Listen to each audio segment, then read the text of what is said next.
السلام عليكم، الزلفي اللون معكم جميلة كوك شانيل. عندي لكم طريقة تحضير حوت تاع لابونيت ولا البونيت ولا كما يقولوا بيبيطون. هو ستان بواسون بلو، بزاف ما يحبوش وما يشريوهش، بورتون هو الحوت الارخص في المارشي، مي على جال الريحه تاعو قصحه شويه واللحم تاعو ثاني يجي شويه ناشف.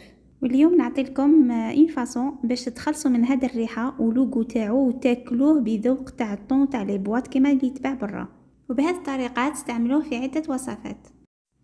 عندي هنايا البونيت، نحيت له راسو، فرغت له كرتون، نقيته مليح ومن بعد علقته بهذا الخيط. شوفوا هنايا نعلقته باش يفرغ كامل من الدم تاعو. لازم ديروا هاد ليطاب هاك خاطرش الدم تاعو يجي مر ويجي فيه بزاف الريحه.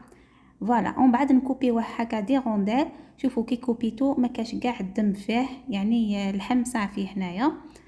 ومن بعد نروحو نحضروا هاد لا ماسيراسيون. عندي بزاف الملح، واحد زوج مغارف كبار ولا ثلاثه ملح لخشين، الرند، فلفل كحل، لي طرونش تاع قارص، جوز سيترون، ولا ديروا الخل تاني، زيدوا له ثاني الخل مليح.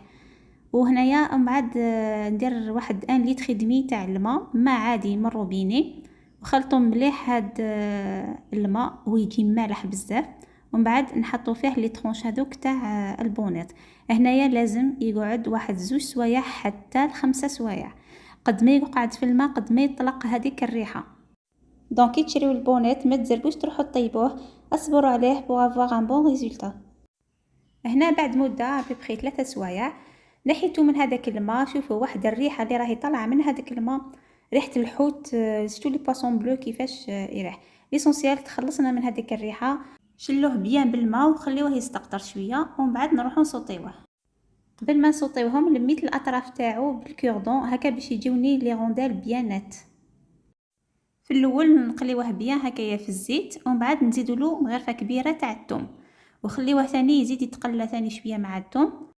ومن بعد نقصلو كاع النار باش ما يتحرقش الثوم. والزيت هنايا دو بريفيرونس ديرو زيت زيتون. ومن بعد صبيت عليها 2 حبات تاع طوماطيش مرحيين ومغرفه كبيره تاع فلفل عكري، فلفل كحل، الرند، و2 مغارف كبار تاع طوماط كونسيرف والملح. هنا حبيت شويه لاصوص تكون كونسونطري هكا نسقيو بها الروز، يعني تاكلوا بها الروز ولا ميم مقارون تجي ثاني بنينه.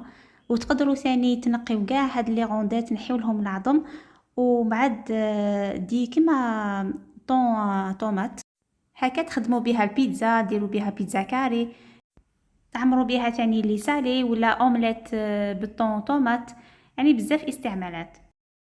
هنا زدت له ماء مغلي، خليوه يغلي ولا يطيب مده نص ساعه. وشنو ابتي فو، غطيوه وخليوه يغلي ابتي فو. هنا بعد مده الطهي شوفوا كيفاش جات، الله يبارك. هنا فات عليه نص ساعه.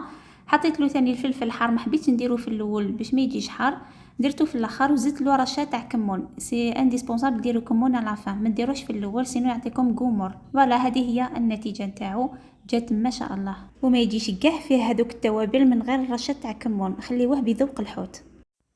رشيت عليه شويه معدنوس وزيد زيدوا له ثاني زينوه بالقارص. كما تعرفوا الحوت يحب بزاف القارص. فوالا هذه هي النتيجه تاعو. ان شاء الله عجبتكم الوصفه، جربوها بهذه الطريقه هكا تستغلوا الحوت وتاكلوا البونيت وتتمتعوا فريمون بالبنه تاعو. وصلنا لنهايه الفيديو، نشكركم على المشاهده، دمتم في رعايه الله والسلام عليكم.